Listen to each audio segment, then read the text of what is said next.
박영환의 시사 1번지.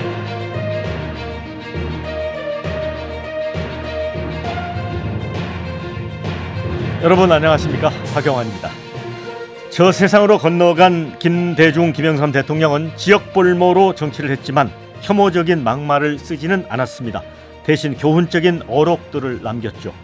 정치인은 상인적 현실 감각과 서생적 문제의식을 아울러 갖춰야 한다. 정치는 진흙탕 속에서 피는 연꽃과 같다. 정치는 국민보다 반보 앞서야 한다. 아무리 닭의 목을 비틀지라도 새벽이 온다. 어려운 때 정도 바른 길을 가면 반드시 성공한다. 부와 명예를 함께하는 시대는 끝났다. 영국 처칠 총리는 의회에서 사사건건 물고 늘어지는 노동당 당수를 화장실에서 만나자 멀찌감치 떨어져 이를 받다고 합니다. 총리는 왜 나를 피하시오? 라고 묻자 당신들은 큰 것만 보면 무조건 국유화해야 한다고 하잖소? 유머를 날렸습니다. 우리 국회는 내란 동조다. 총통 독재 아니냐. 무한 정쟁으로 콧바퀴만 돌립니다. 국민도 이제 지쳤습니다. 시사 1번지 출발합니다. 건강 주는 행복 주는 능주농협 로컬푸드. 능주농협 로컬푸드 직매장에서 더 부드러운 명품 한우, 더 신선한 로컬 농산물을 만나보세요. 내가 구입한 로컬푸드 화순군 농부의 희망 씨앗이 됩니다. 능주농협 로컬푸드. 광주 근교 장흥 보성 가는 길에 있습니다. 김서방, 박서방, 이서방 정말 고맙네. 자네들 장인도 좋은 날 좋은 곳에서 좋은 대접 받으며 떠나니 마음이 편할 것이야. 고맙네. 서방사거리 9호전 장례식장. 동신대를 가야 하는 이유. 취업이 잘 되니까. 장학금이 많으니까. 재미있는 프로그램이 많으니까. 무료 스쿨버스에 멋진 캠퍼스까지. 학생이 행복한 대학 동신대학교.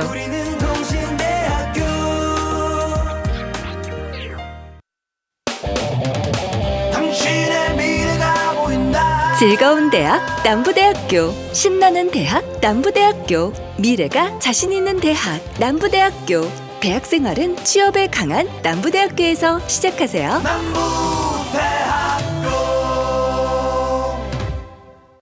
안녕하세요. 배우 남궁민입니다. MZ 새마을금고는 어디 있을까요? 응원이 필요한 당신 곁에, 새롭게 시작하는 당신 곁에, 기댈 곳을 찾는 당신 곁에, 금융이 필요한 곳이라면 어디든 당신 곁에 함께. MZ 새마을금고. 사억 후반부터 시작되는 광주 남구 대단지 아파트. 초대형 공원과 단지 앞 초등학교가 예정되어 더욱 기대되는 송암공원 중흥 S클래스 SK뷰 364-0001 중흥토건 SK에코플랜트.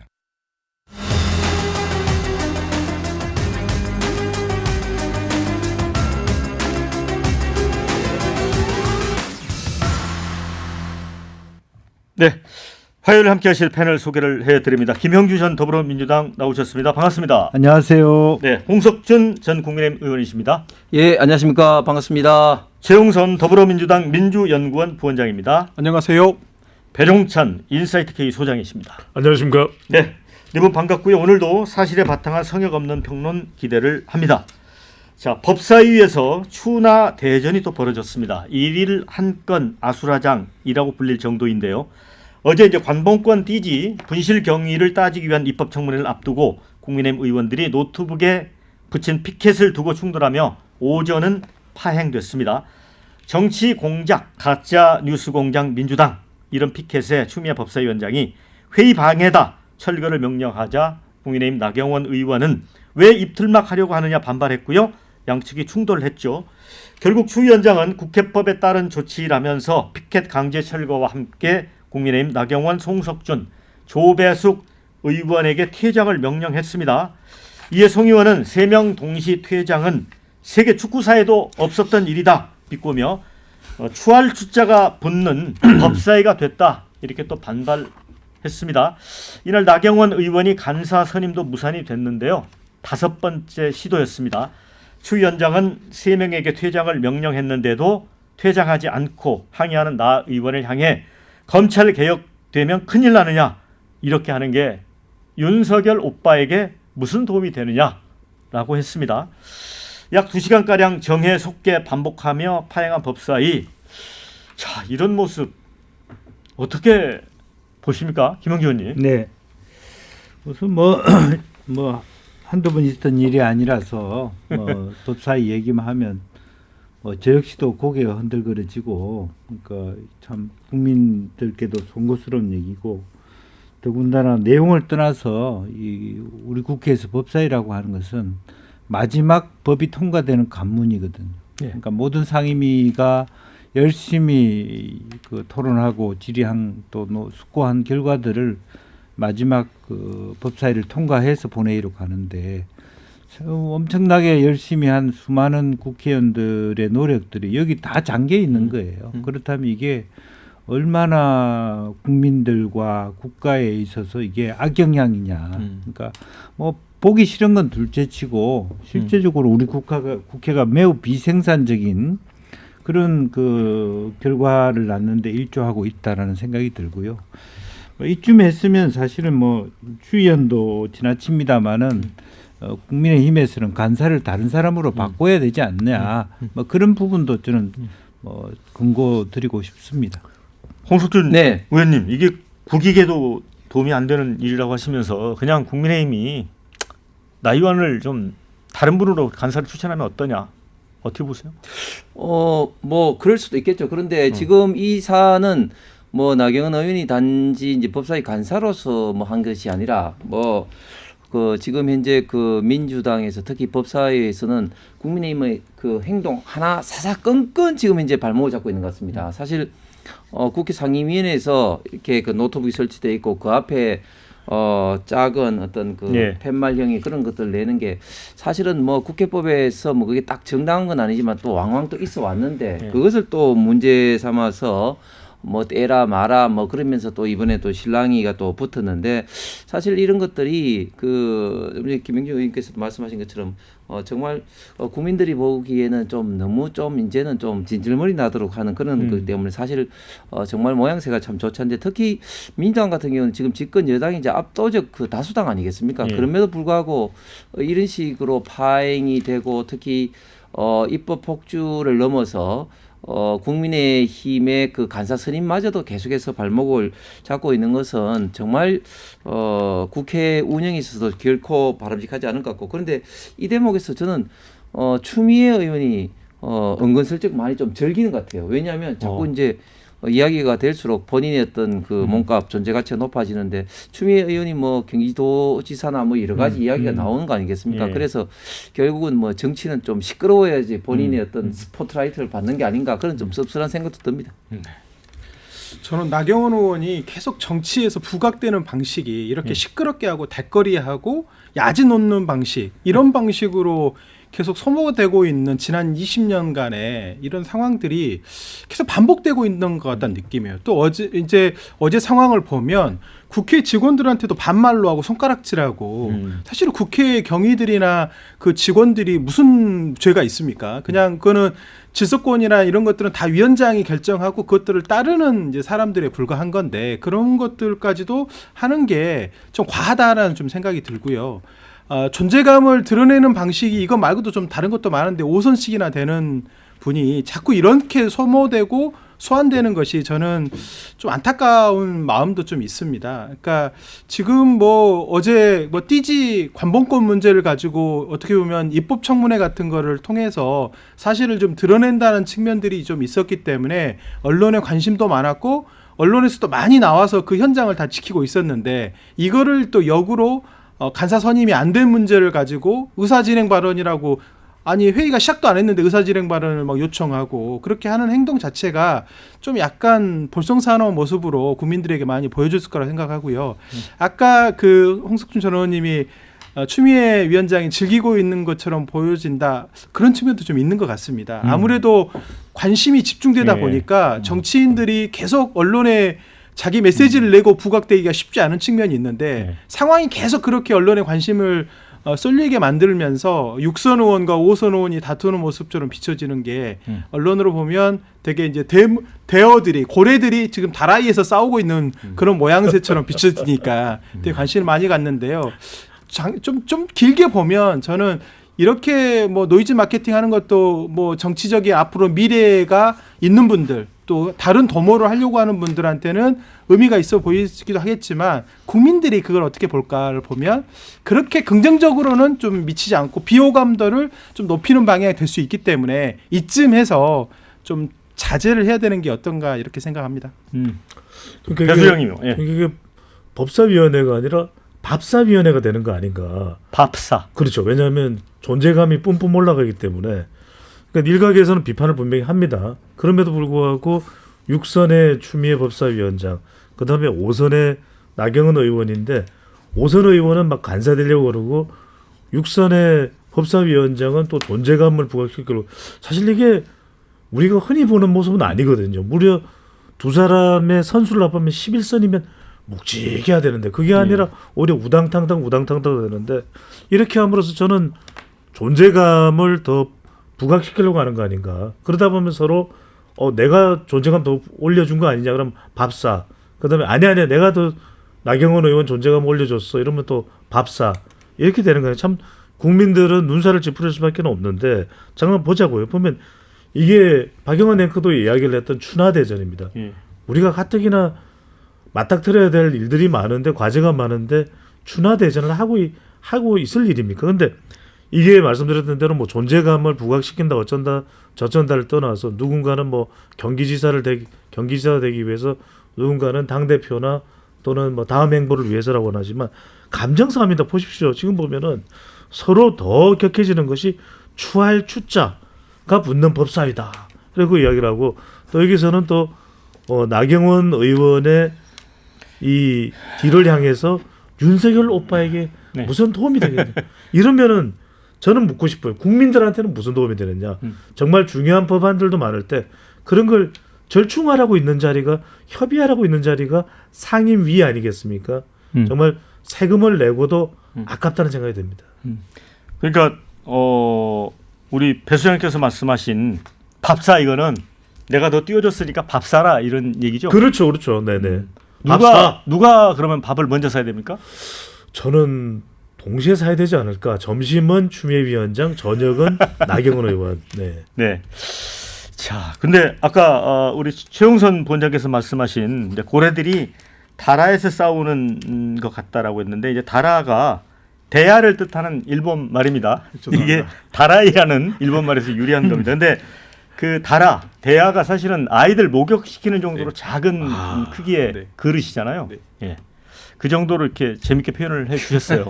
근데 저희가 그 법사위를 떠나서 국회 전체적으로 보면 사실은 22대 들어와서 민주당의 입법 폭주 국회의 어떤 운영이 더 좀 심화되는데 특히 이재명 대통령 취임 이래로 한번 보시면 지금 뭐 거의 막무가내로 지금 이제 법을 막 통과를 시키고 있지 않습니까? 노란봉투법, 더 센상법, 또 3대 내란 특검법 등등을 통과시키면서 입법 폭주를 그야말로 종횡무진하고 있는 그런 상황에서 지금은 법사위에서 관행적으로 당연히 이제 임명돼야 될 어떤 그 국민의힘의 야당 간사 선임조차도 지금 못하도록 막고 있고 그리고 또 법사위의 그 운영에서 보면 법사위원장 추미애 위원장의 어떤 독선 월권이 정말 너무 심한 게 사실은 의원 퇴장 명령이라는 것은 정말 예외적으로 내려야 되는 건데 의원 퇴장 명령을 수시로 내린다든지 또 의사 진행 발언을 이제 막는 입틀막 그런 어떤 운영을 계속해서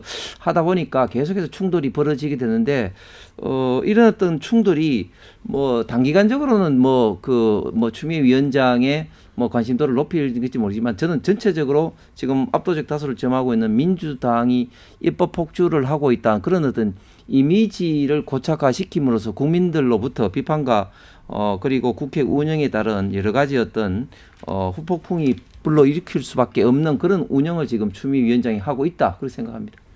근데 제가 그 영상을 좀 봤거든요, 계속. 예. 근데 그분들이 나가고 나서는 또 차분히 잘 진행이 됐어요. 아, 그래요? 그러니까 결국 회의에서 대거리하고 시끄럽게 하는 사람들이 빠지고 나면 그 회의의 본질로 들어와서 회의에 또 집중하는 모양새가 있기 때문에 저는 나경원 의원이 간사를 내가 꼭 하고 싶다라고 지금 주장하시는 이유가 뭔지는 잘 모르겠지만 그거는 좀 누군가에게 좀 돌려드리고 회의가 좀 잘 되고 그 안에서 7분 동안 자기 발언 순서에 좀 집중하면서 좀 존재감을 드러내는 방법도 좀 한번 권유 드립니다. 자, 근데 지금 여야 대표가 이제 지난번에 이재명 대통령 주선으로 이제 서로 손을 맞잡긴 했는데 지난 주말에 이제 대구 집회 관련 발언과 관련해서 이제 장동혁 대표가 이제 정청래 대표를 또라이, 누구의 또라이 이렇게 얘기를 했고 또 이제 페이스북에 맞받았잖아요. 또 누구의 또라이. 의원님, 네. 이거 좀 점점 왜 이렇게 돼가는 겁니까? 한편으로 보면 뭐 기본적으로 양쪽 다 자기 존재감을 과시하는 정도, 그리고 또 양쪽 다 강성 지지자에 힘입어서 그 자리에 올라왔다라고 하는 부분이 이제 베이스로 깔려 있는 것 같고요. 아, 또라이가 아니고 똘마니였습니다. 똘마니. 예. 그래서 이제 뭐 그것이 또라이가 됐든 똘마니가 됐든 간에 실제로 보면 이제 중도적인 국민을 보는 것이 아니라 항상 발언에 있어서의 중거가 되는 게 강성 당내 지지자들 보기 때문에 엑스클레이트 되는 거 아닌가 싶고요. 이 싸움에서 실제적으로는 저는 이제 오히려 국민의힘의 손해를 본다고 봅니다. 그러니까 오히려 계속적으로 다른 말하자면 장동혁 대표가 조금 더 당내를 다양성을 규합하고 거의 뭐 계엄과 탄핵의 강을 건너고 조금 또 정책적으로 책임 수권 정당다운 그런 이미지를 만들어갈 수 있는 기회를 계속 잃는 것이죠. 그러니까 계속 장외투쟁으로 가고 또 장외투쟁으로 가는데 제일 마지막에 대구로 가는 게 아니라 제일 먼저 대구로 간다는 것은 투쟁의 길에 있어서도 결국 갈수록 힘이 빠지고 예를 들면 어제 오늘의 분위기로 보면 엄청나게 많이 집중돼서나 다른 지역으로 가면 그만큼의 수를 모을 수 없는 그런 어떤 전략적 미스를 저는 하고 있기 때문에 차라리 광주부터 가서 대구에서 운집한다면 서서히 사람이 구름처럼 모인다는 이미지를 가질 수는 있으나 지금은 결국에는 지방선거 앞두고 대구조차도 흔들리면 어떻게 하냐. 대구를 지켜야 된다. 이런 반로가 있는 거 아닌가. 느낌상으로는. 이제 그렇게 되니까요. 이제 그러니까 실제적으로 순수하게 보여지지도 않는 것이고 여러 가지 그런 면에서 뭐 민주당이 그걸 알고 쳤는지 모르고 쳤는지 모르지만 민주당이 쳐놓은 덫에 걸린 듯한 그런 느낌을 지울 수가 없습니다. 자, 그럼 짤막하게. 아니, 짧게 말씀드리면 왜냐하면 저는 박 의원이 물어보신 그 의미는 그게 있다고 보거든요. 왜냐하면 진영 대결하면 항상 데이터를 분석해 보면 그 다음에 더 세게 가기 위해서 감정싸움, 거친 현사가 나옵니다. 근데 이렇게 되면 지지층까지도 더 골이 깊어지거든요. 저는 적어도 서로를 공격해도 정말 입에 주워 담지 못하는 말, 뭐 똘마니가 됐든지 더 심한 말도 되었는데 이건 좀 자정을 해야 될 것 같아요. 왜냐하면 이렇게 되면 더 국민이 골이 깊어질 수가 있다는 것도 명심해야 될 걸로 보입니다. 네, 지금 이제 여야가 이제 배임죄 폐지를 두고도 공방인데 이거는 그나마 약간 정책적인 측면이 있어서 훨씬 나은 것 같습니다. 김병기 이제 민동 원내대표가 취임 100일 기자회견에서 정기국회 내 배임죄 폐지를 처리하는 게 목표라고 했고요. 이미 이제 지난 7월에 이재명 대통령이 배임죄가 남용돼 기업 활동을 위축시키고 있다. 제도 개선을 주문을 한 적이 있습니다. 그 속도전에 이제 따라가는 것이죠. 현행법상 배임죄는 형법, 상법, 특정 경제범죄 가중처벌법 등에 관한 법률 등에 규정돼 있는데 민주당은 우선 배임죄를 전면 폐지하고 이후에 보완 입법을 진행하겠다는 계획인데요. 국민의힘은 또 이 반발하고 있습니다. 배임죄 폐지의 1호 수혜자는 이재명 대통령 아니냐. 이 대통령이 대장동, 백현동, 성남FC, 법인카드 등 사건에서 모두 배임죄로 기소돼 있다는 점을 지적했고요. 박성훈 수석 대변인은 법을 없애서 면소 판결을 받겠다는 얄팍한 속셈 아니냐 했습니다. 주진우 의원도 유전무죄라는 말은 들어봤어도 제명무죄는 처음 듣는다. 배임죄는 완전 폐지가 아니라 합리적 경영 판단만 해주면, 면책해주면 충분하다고 했고요. 한동훈 전 대표도 가세했습니다. 이 대통령이 배임죄로 재판받고 있지 않다면 반기업정당 민주당이 배임죄를 왜 폐지하겠느냐라고 꼬집었습니다. 자, 어떻게 보세요? 시영승 원장님, 이 논란? 형법상의 배임죄까지 하겠다라는 얘기는 아니고 지금 상법상의 배임죄가 우선 기본적인 거죠. 거기에 고의적이거나 사적인 이해관계를 위해서 배임죄를 묻는 이런 건 또 아니고요.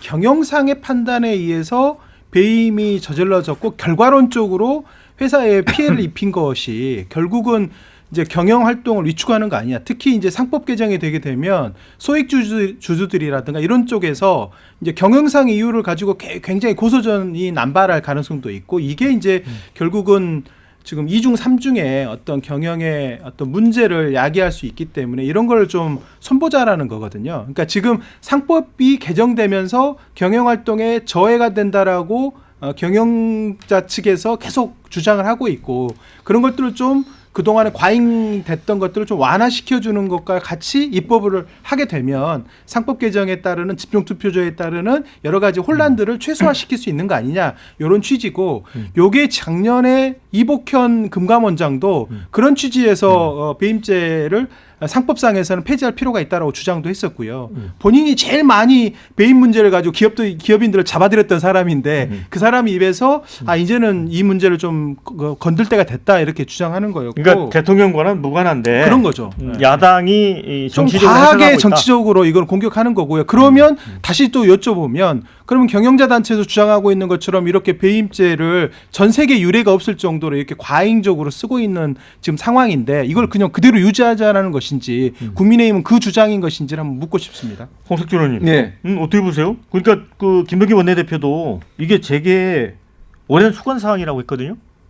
아니 그 제가 뭐 좀 전에도 방금 그 이야기 우리 최 원장이 이야기한 것을 다시 확인을 해봤는데 지금 민주당에서 주장하는 배임죄 폐지는 상법상의 어떤 배임죄 폐지뿐만 아니라 형법상의 배임죄 폐지도 여기 분명히 포함이 돼 있어요. 김병기 원내대표 포함이 되어 있어요. 포함이 되어 있고 그리고 뭐 지금 이제 배임죄라는 게 지금 이제 폐지라는 게 목표니까 당연히 배임죄가 정해진 다른 어떤 법, 상법, 형법 뭐 말고도 다른 법에도 아마 그 폐지를 하려는 어떤 시도인 것 같습니다. 그런데 저는 배임죄 자체가 완전히 다 없어지게 되면은 과연 이 배임죄로 그동안에 처벌됐던 어떤 것들이 다 처벌할 어떤 근거가 없어진다는 것은 굉장히 우리 대한민국의 상법, 형법 그리고 여러 어떤 법률에 있어서 굉장히 기본부터 흔들리기 때문에 굉장히 좀 신중하게 접근을 해야 됩니다. 저 역시도 기존에 그 기업을 경영하면서 과도하게 배임죄로 처벌받는 그런 어떤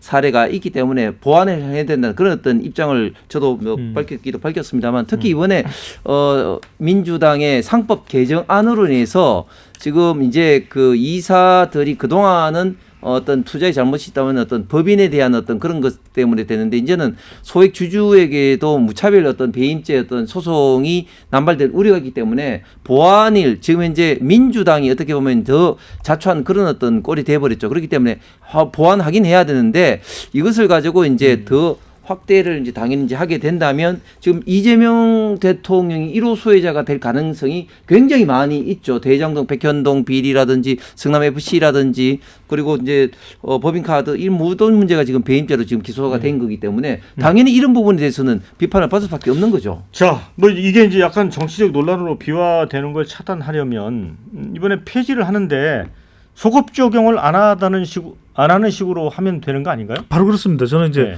박 의원님 그 말씀대로 현행법상 배임죄는 형법, 상법 또 특정경제법의 특정경제법의 가중처벌 등에 관한 법률로 되어 있거든요. 그렇다면 말씀하신 대로 그런 소급 적용은 못하도록 하는 것도 중요한 것이고 이 배임죄가 약간 회색 지대가 있는 거예요. 그러니까 이걸 굳이 배임으로 그러면은 기업인들은 이게 굉장히 경영활동에 옥죄는 것으로 작동이 되는 것이거든요. 그렇다면 이걸 저는 한번 해결하는 방법은 다이내믹 코리아 TF 입법을 구성을 해서 무슨 말씀이냐면 이런 배임죄라든지 그다음에 지금 또 1년간 유예 기간을 거치면서 또 경청한다고 했으니까 노란봉투법 또 대주주와 같은 상속세법 이런 게 경영 전반에 규제 역파할 수 있는 부분이거든요. 아니 이거 포함해놓고 국민의힘에다가 같이 이야기합시다. 같이 논의합시다. 이러면 국민의힘에서 발 빼질 못합니다. 예. 그럼 같이 논의할 수밖에 없거든요. 그러면 이런 논의하는 과정에 기업이 중심에 서지 이재명 대통령이 이 내용의 중심에 설 이유가 없습니다. 저는 이렇게 하면은 상당히 호응을 받을 수도 있고 설득력도 있을 것으로 보입니다. 김영길님, 네. 그 우리 배수장님 말씀 어떻게 생각하세요? 그러니까 여기 정치적으로 좀 번지는 건 바람직하지는 않잖아요. 그렇습니다. 예. 그래서 저는 처음부터 김병기 대표가 내부적인 어떤 그 목표는 있다 하더라도 처음부터 폐지라고 하는 걸 단언적으로 얘기함으로써 조금 뭐 이게 누구를 위한 것이냐라고 얘기하는 부분, 폐지가 마땅히 필요하다 하더라도 이 우리 사회에서 배임죄가 과도하게 또 기업 활동에 장애 요인이 됐다, 손질할 필요가 있다, 워딩을 좀 부드럽게 했으면 처음부터 폐지라고 하는 그게 아니더라도 좀 논의하면서 결국 폐지해도 되겠다는 것으로 자연스럽게 이끄는 좀 그런 지혜가 좀 필요한 거 아니었나 그렇게 생각이 듭니다. 홍 의원님, 네. 그러면 좀 달라집니까? 예를 들어 지금 국민의힘에서는 그냥 정치적인 의미로만 해석을 하는 거잖아요. 근데 이제 노란봉투법도 그렇고 국힘은 그동안 저 기업 친화적인 그런 입장을 입법 과정에서 취해왔잖아요. 네. 이 부분 배임죄 개정 필요한 거 아니에요? 아 그러니까 그 주진우 의원이 정확하게 말을 했는데 합리적인 경영 판단에 따른 어떤 사후적인 결과로 있는 것은 이제 배임죄 어떤 그걸 이제 면제해 줄 수 있는 어떤 배임죄 폐지가 아니라 배임죄 적용을 하는 것을 조금 이제 기준을 좀 정할 필요가 있는 것이죠. 완전히 배임죄가 처벌하게 될 때는 지금까지 배임으로 처벌된 이런 어떤 대상들이 완전히 다 사라지는 거 아니겠습니까? 네. 굉장히 이거는 중요한 문제가 되기 때문에 함부로 전체를 폐지를 해서는 또 다른 큰 혼란이 있을 수밖에 없다. 그래서 합리적인 제한 정도가 필요할 것 같습니다. 그 김병기 원내대표가 폐지하겠다라는 게 그 세 개 법을 다 폐지하겠다라는 얘기는 아니에요. 모호하게 돼 있고 그건 아마 그 모르겠습니다. 지금 주장을 하는 과정에 구체적으로 그걸 명시를 안 해서 그랬지 당내 그동안에 김태년 의원이 제안한 법은 상법상의 배임죄를 폐지하는 거였고 형법상에도 사실 경영상의 판단이라는 것들을 좀 더 명확하게 드러내서 그 부분에 대해서는 좀 그 배임죄가 적용되지 않게끔 하고 궁극적으로는 고의적이거나 사적 이익을 탐하는 목적으로 배임이 벌어졌을 때는 그거는 형법상의 의유를 하는 방식으로 그동안 민주당에서 논의가 되었기 때문에 지금 홍석준 전 의원님의 주장은 좀 약간 과하게 지금 말씀하신 것 같고 제가 그동안에 이 법에 관련돼서 쭉 그 듣기로는 어찌됐든 이렇게 좀 이원화시켜서 상법상의 문제에 대해서는 그동안 경영자 단체에서 주장을 많이 해왔던 내용이기 때문에 이 부분에 대해서는 좀 더 긍정적으로 좀 더 적극적으로 배임죄 문제를 폐지하자는 쪽으로 방향이 잡힌 걸로 알고 있고요. 형법상의 문제에 대해서 아까 다시 말씀드린 것처럼 경영상의 판단이라는 점, 이 점들이 결국 지자체나 뭐 경영진이나 다 마찬가지로 해석될 수 있는 여지가 있죠. 경영상의 판단이라는 것은 판단하는 시점에 어떤 일이 벌어질지를 사실 예측할 수가 없는데 적극 경쟁이라는 측면에서 또 경영자 측면에서는 앞으로 어떤 일이 벌어질지를 모르는 상태이지만 이게 그때 당시에 경영적 정보에서는 판단에서는 그 맞다라고 판단하기 때문에 그런 결정을 내릴 수도 있는 거 아닙니까? 그런 부분에 대해서는 좀 더 유연하게 보고 고의적이거나 악의적이거나 혹은 내 개인의 사익을 탐하기 위해서 그런 행위를 했을 때에는 그건 형법상에서는 적용한다. 이런 점에서는 민주당이 크게 지금 이견이 없다. 저는 그렇게 말씀드리겠습니다. 최 원장이 말씀하신 폐지가 아니고 그러면은 제한을 둬야 되는 거예요. 그건 좀 두 개를 나누는 거죠. 그러니까 지금은 민주당에서 폐지를 주장하니까. 자, 좀 지켜보도록 하고요. 2부에서 토론 이어가겠습니다.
세상을 밝히는 밝은 미소와 광주여자대학교 여성이 열어가는 따뜻한 미래 광주여자대학교 강인한 지성과 아름다운 감 커리어우먼 사관학교 광주여자대학교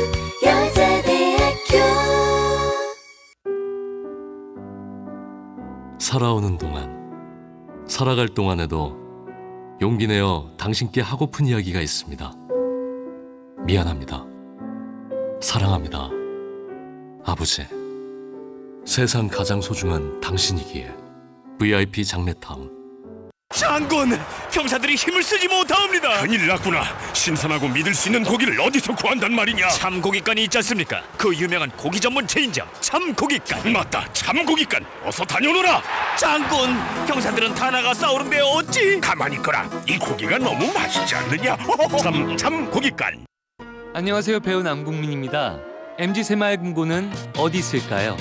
응원이 필요한 당신 곁에, 새롭게 시작하는 당신 곁에, 기댈 곳을 찾는 당신 곁에, 금융이 필요한 곳이라면 어디든 당신 곁에 함께.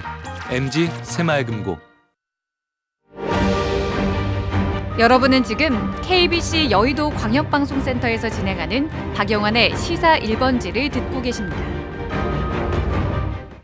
네, 시사 1번지 2부 이어가겠습니다. 김형주 전 더불어민주당 의원, 홍석준 전 국민의힘 의원, 최용선 더불어민주당 민주연구원 부원장, 배종찬 인사이트K 소장 네 분 함께하고 있습니다. 자, 국민의힘이 이 조희대 한덕수 비밀해동서를 제기한 서영교 부승찬 의원을 정보통신망법 위반, 허위사실 유포에 의한 명예훼손 등의 혐의로 경찰에 고발했습니다. 확인되지 않은 제보를 사실인 양 발언해서 국민을 선동하고 사법부에 대한 신뢰를 훼손했다. 비겁하게 유튜버를 앞세운 대리전에 숨지 말고 스스로 진실을 밝히고 책임지라고 했습니다. 또 두 의원에 이어서 정청래 대표와 유튜버 김어준 씨 등 10여 명도 유언비어 유포자로 특정해 추가 고발을 한다고 합니다. 앞서 서영교 의원은 5월 법사위에서, 부승찬 의원은 지난주 이 대정부 질문에서 조 대법원장과 한덕수 전 총리, 김충식 씨, 최은순 씨의 집사로 알려진 인물이죠. 정상명 전 검찰총장 등 4명이 대선 전 만나 이재명 대통령 사건 처리를 논의했다는 의혹을 제기를 했습니다만 제보의 신빙성을 두고는 논란이 있습니다. 반면 의혹을 제기한 부승찬 의원은 제보자는 총 2명이다라고 밝혔습니다. 1차 제보는 서영교 의원과 함께 직접 받았고 2차는 서 의원실에 제보됐다. 1차 제보자는 누구나 알만한 고위 인사이고 2차 제보자 역시 충분히 신뢰할 만한 인물이라고 했습니다. 한편 녹취록을 보도했던 열린공강TV도 나경원 의원을 상대로 고소장을 냈습니다.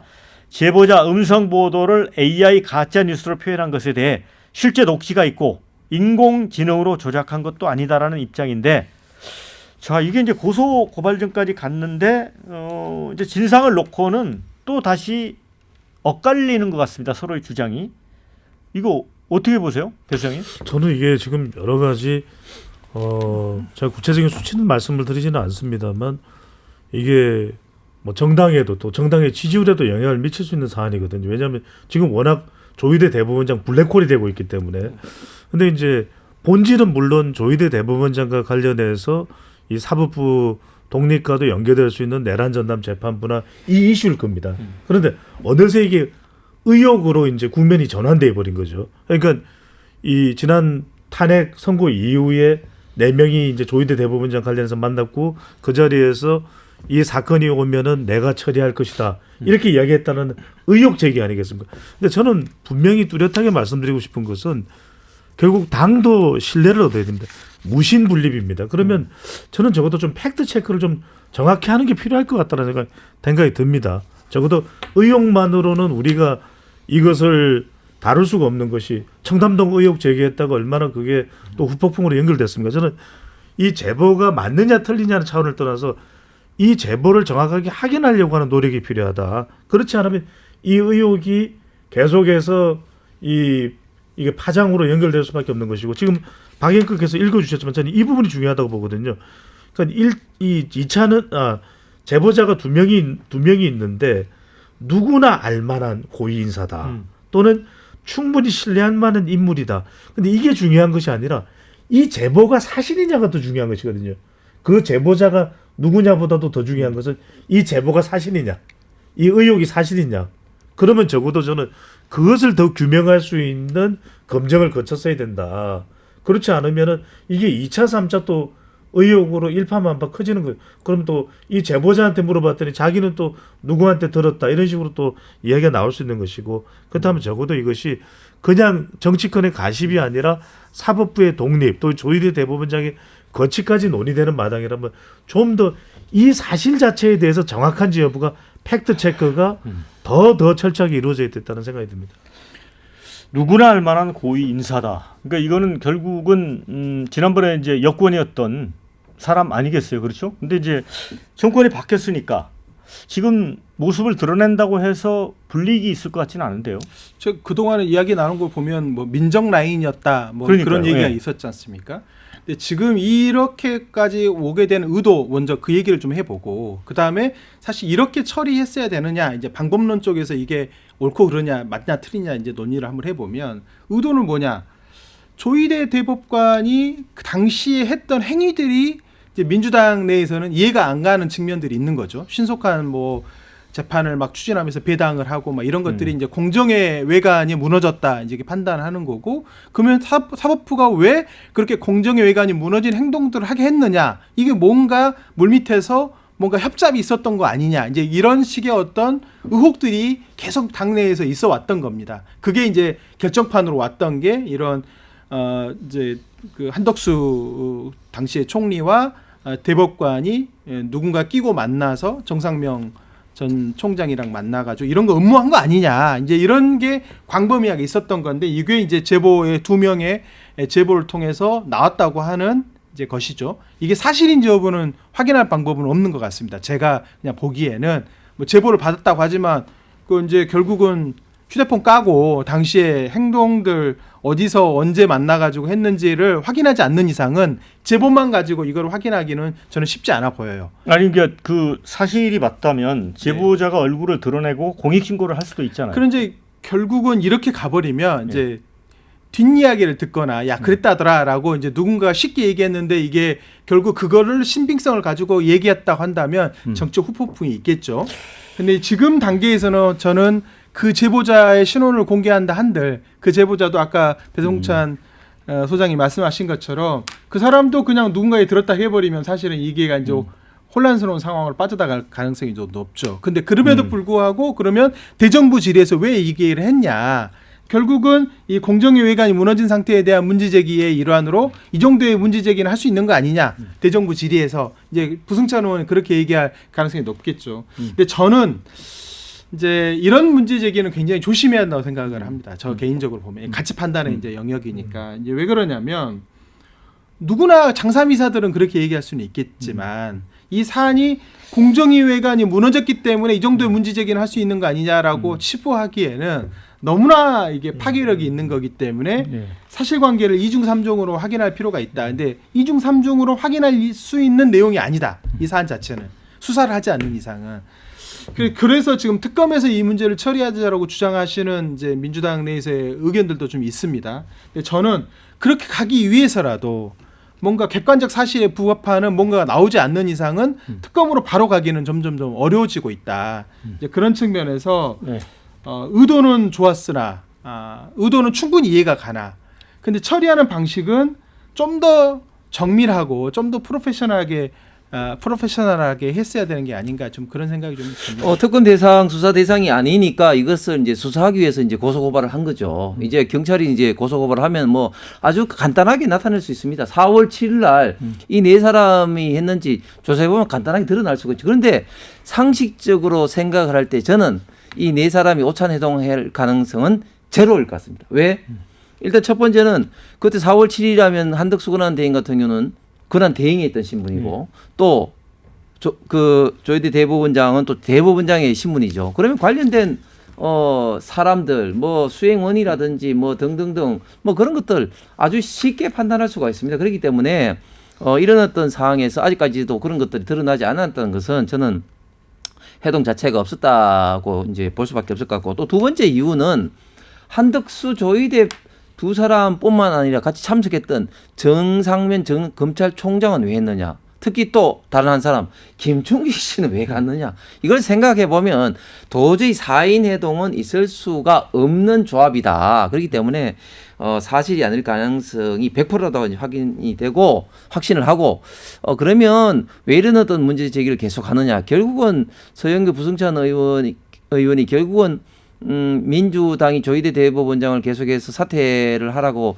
흔들고 있음에도 불구하고 사퇴를 하지 않고 버티니까 이런 제보를 명분으로 해서 또 다른 어떤 흔들기의 새로운 어떤 공작이다. 그렇게 이제 보여지는데 근데 이게 좀 전에 말씀하신 것처럼 굉장히 저는 후폭풍이 클 수밖에 없을 것 같다. 왜냐하면 다른 사람도 아니고 우리 대한민국 산부 요인이자 사법부 독립의 가장 정점에 있는 대법원장을 이렇게 흔드는 것이야말로 민주당의 어떤 여러 가지 후폭풍이 있을 수밖에 없고 특히 이 사안은 두 사람의 개별 의원이 아니라 정청래 대표가 나서 자꾸 이제 부채질을 했기 때문에 민주당 전체로 이 문제는 지금 이제 파급이 지금 돼 있는 상태라고 봅니다. 네, 김영준님. 네. 뭐 홍석준 의원께서는 뭐 야당이시니까 그럴 수도 있지만 약간 좀 이게 처음부터 정치 공작 차원에서 진행된 일이 아니냐라고 의심을 하거든요. 이제 그 동안에 이제 뭐 조희대 대법원장은 이 양가적 평가를 할 수밖에 없어요. 하나는 오히려 대법관 청문회를 보면 민주당 의원들도 좋은 평가가 많이 있었던 분이에요. 예. 그리고 그야말로 선비형으로서 또 판결을 앞두고는 누구랑 섞어서 밥도 먹지 않는 이제 그런 측면이 있는데. 재판했던 그 트랙을 보면 사실은 민주당 의원들이 이데올로기적으로 이념적으로 싫어할 만한 소속의를 꼭꼭 붙여왔다라고 하는 부분인데 이게 좀 섞여 있습니다. 섞여 있는데 실제로 그런 의미에서 너무 이 부분을 너무 누군가 믿을 만한 사람이 제보했다고 하더라도 탁 물었다는 것은 감정이 앞섰다는 것을 의미합니다. 이제 그런데 객관적으로 보면 조희대 대법관 또 대법원장의 경우에는 과연 그럴 사람인가에 대한 좀 넓은 스크린이 좀 필요했던 것 같고 또 하나는 실제로 이제 그림은 아주 그럴듯하게 그렸어요. 왜냐하면 조희대와 그 정상명이 고등학교 한 8년 차 예, 저 그렇죠. 서울 경북고 예, 서울대 법대 이렇게 연결이 돼 있고 아마 김충식 씨를 넣은 거는 김근희 씨 쪽에서 집어넣으면서 밥사라고 넣었을 수도 있었는데 제가 오히려 신뢰가 안 가는 사람은 관료 출신의 말하자면 한덕수 총리가 이 자리에 앉아 그런 자리라면 앉아 있었겠냐 또 조희대라는 사람도 이런 자리라면 갔겠냐라고 하는 면에서 가능성이 높지 않다는 거죠. 그런 의미에서 민주당도 조금 더 그야말로 이 한마디 한마디의 권위와 무게감을 가지려면 이런 내부 객관적인 내부 토론을 통해서 이 아젠다를 그야말로 대정부 질의까지 올릴 것이냐 말아야 될 것인가에 좀 심도 있게 고민하지 못했다라고 하는 그리고 정청래 대표가 너무 강성적으로 추석 밥상에 어쨌든 사법개혁 언론개혁 다 올리겠다라고 하는 마음이 앞선 그 결과로 보여집니다. 근데 이게 이제 경찰 수사에서 어느 수사 기법을 통해서 이걸 밝혀낼지는 모르겠네요. 그러니까 내부는 이제 공개적으로 보니까 다 점심 그런 게 없었다라고 얘기를 했거든요.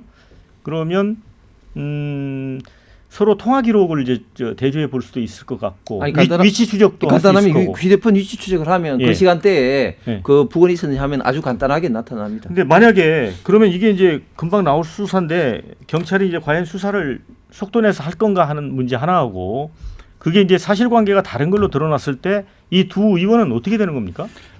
우선은 기본적으로는 대정부 질의는 국회 공식적으로 의정 활동하는 면책 특권에 이제 해당되는 부분이고 그러니까 좀 다양하게 의견들을 좀 제시하는 측면들이 좀 있었지 않았는가 싶고요.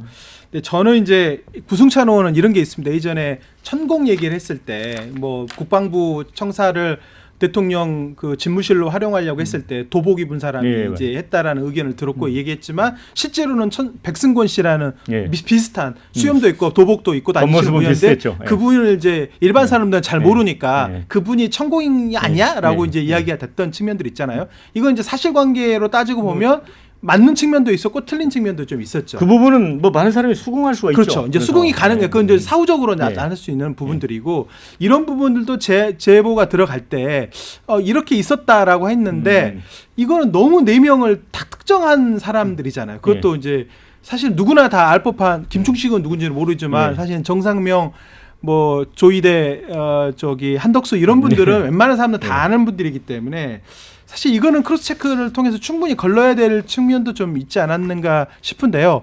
근데 그럼에도 불구하고 그 의혹 제기를 했다는 측면은 사실관계가 20%만 있음에도 불구하고 그냥 어쨌든 논리적으로 의혹 제기를 했다는 점에서 보면 충분히 의정 활동에서 하는 일환이 볼 수도 있지만 저는 이 사안 자체는 좀 더 크로스 체크를 많이 했어야 되는 거 아니냐 그런 생각을 좀 해봅니다. 아니 근데 그 의원 면책 특권에 이제 이게 100% 그 숨을 수가 없습니다. 왜냐하면 지난번 그 청담동 술자리 사건에 김의겸 의원도 1심에서 유죄 판결 받았거든요. 그러니까 설사 면책 특권 범위 내 그러니까 대정부 질문이라든지 상임위의 발언이라 할지라도 허위 사실임을 알면서도 그런 어떤 발언을 하면 책임을 져야 됩니다. 그러니까 민사상 책임을 확실히 지죠. 예, 책임을 져야 됩니다. 그다음에 또 지금 계속해서 상임위 내지는 본의 발언 이외에도 계속해서 본인들이 정당하고 떳떳하다고 계속해서 지금 이제 언론에 이야기를 하고 있거든요. 이런 문제는 처벌이 또 대상이 됩니다. 네. 저 하나 덧붙이겠습니다. 부승찬 의원이 이제 KBS랑 인터뷰를 했는데 이제 그 제보자가 지금 말을 좀 주저주하고 있다. 근데 본인들은 어찌됐든 그 제보자의 말을 듣고 믿을 만한 사람이라고 판단했기 때문에 같이 판단을 한 거고 사실이라고 믿었기 때문에 얘기를 한 거거든요. 거짓이라고 지금 판단하고 얘기한 게 아니기 때문에 그런 점들을 감안해야 할 것 같습니다. 네, 좀 지켜보면 될 것 같고요. 또 제보자가 정말 지난 구 여권에 알만한 인물로 나타나면 사실 내용과는 또 달리 부승찬 의원 입장에서는 믿을 만한 충분한 사유가 있었다. 또 이렇게 얘기가 될 것 같습니다. 자, 이제 한편 조이대 대법원장 발언도 논란인데요. 어제 열린 25년 세종국제 컨퍼런스 개회식에서 이런 얘기를 했습니다. 세종대왕은 법을 왕권 강화를 위한 통치 수단이 아니라 백성의 삶의 질을 향상시키고 권리를 보장하는 규범적 토대로 삼았다. 자, 그러면서 이 같은 세종대왕의 사법 철학은 시대를 초월해 우리가 지향해야 할 사법의 가치와 깊이 맞닿아 있다고 했습니다. 이제 대법원이 개최한 국제 행사입니다. 세종대왕의 또 법사상을 세계와 공유하고 법치주의와 또 미래 사법의 바람직한 방향을 모색하기 위해 마련된 자리입니다. 싱가포르, 일본, 중국, 필리핀, 호주, 그리스 등 10여 개국의 대법원장, 대법관, 국제형사재판소 전현직 소장 등도 참석을 했습니다. 굉장히 특별한 느낌을 주는 발언입니다. 시점과 내용이. 자, 민주당은 곧바로 반발했습니다. 박수현 수석 대변인은 내란 속의 윤석열을 구속 취소 석방한 법원의 수장으로서 할 말은 아니다. 평가할 가치를 느끼지 못한다. 일단은 무시를 했습니다. 그런데 이제 굉장히 불편한 느낌은 좀 묻어나고 있죠. 정해진 행사였고 참모가 써준 원고라 하더라도 그런 말을 읽을 때 본인의 양심이 어떻게 요동쳤는지 궁금하다. 이렇게 또 박수현 수석 대변인은 직격을 했습니다. 자, 이제 이 발언을 놓고 시기가 시기인지라 되게 이제 민감한 부분이 드러나는 것 같습니다. 그런데 그 의원님, 김영지 의원님, 이거 조 대법원장 그 원고가 그냥 써준 걸 그대로 읽었을까요? 그것도 궁금하네요.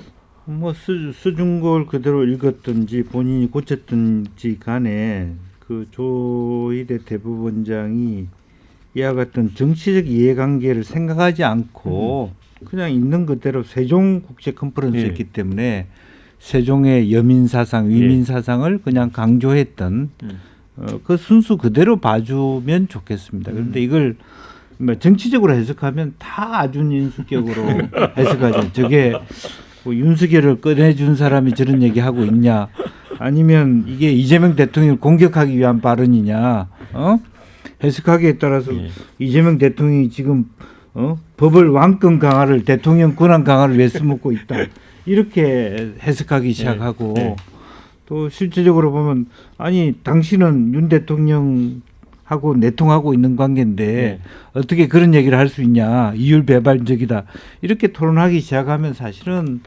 아무 말도 할 수가 없는 거죠. 그런 면에서 조금 뭐 우리 박수현 그 수석도 뭐 나름대로 당의 어떤 맥락 속에서 뭐 대변인으로서 역할을 했겠습니다만은 실제로 조금 이런 부분까지는 좀 자제해야 된다고 봅니다.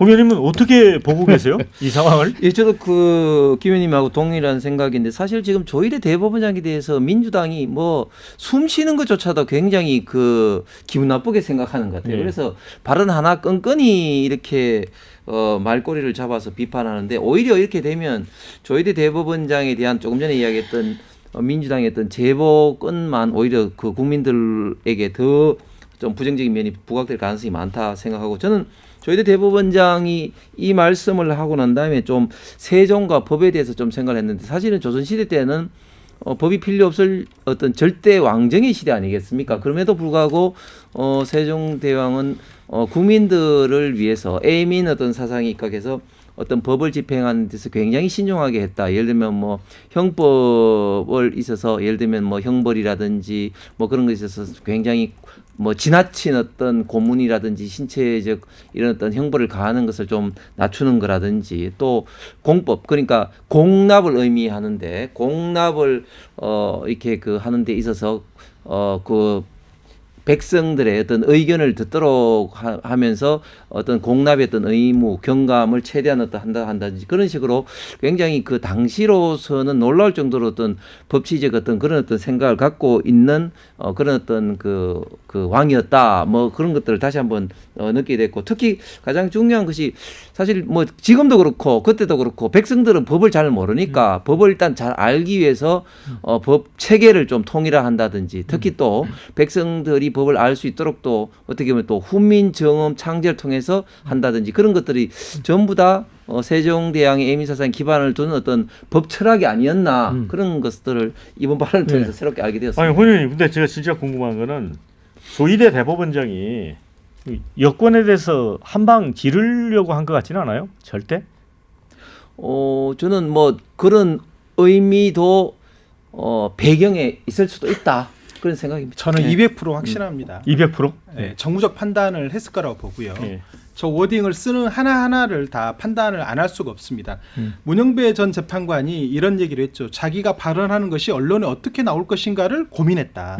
사실 판사들 특히 중요한 판단을 하는 그런 중요한 입장에 있는 분들은 당연히 그런 거를 고민을 안 할 수가 없습니다. 내가 왼쪽으로만 걸으면 저 좌파 아니냐라고 오해받을까 봐 왼쪽으로 걷다 오른쪽으로 걷다로 고민할 수도 있는 거고 넥타이 색깔을 파란색을 매면 저 민주당 색깔 아니야라고 하기 때문에 그런 것도 혼란을 피하기 위해서 그게 공정의 외관이거든요.